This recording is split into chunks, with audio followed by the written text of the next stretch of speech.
The Army, in a statement by Brigadier General Ike, Acting Director of Defense Information, said the statement was derogatory to the entire military country's armed forces. Read the full statement below. 1. The Defense Headquarters wished to respond to a comment by the Deputy President of the Senate, Distinguished Senator Ike Ekweremadu, on Wednesday, March 7, 2018, regarding the Nigerian military, while contributing to a debate on a motion sponsored by Senator Ahmed Ajim, representing Kogi Central.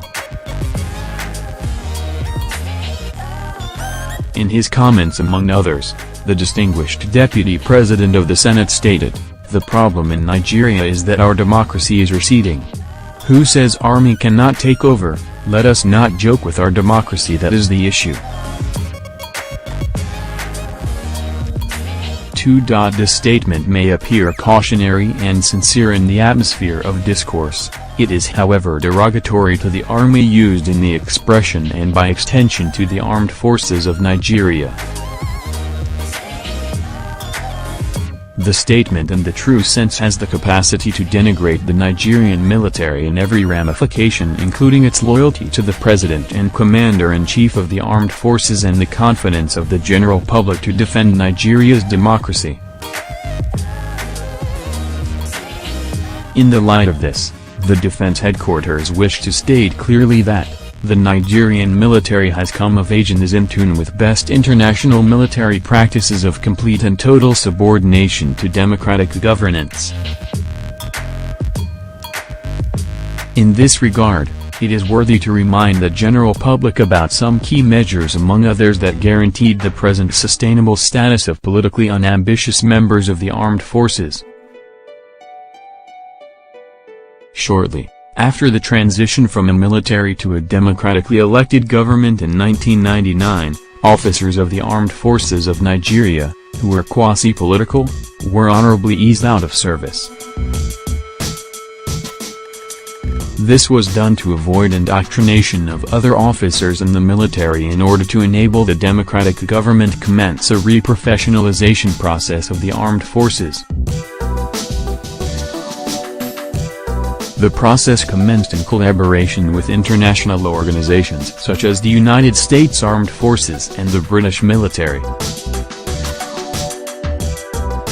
By 2009, from the basic military training institutions through units and formation reorientation programs to top management workshops and seminars for the military, it became clear that the Armed Forces of Nigeria has been reprofessionalized to be totally subordinate to political leadership and democracy in the country.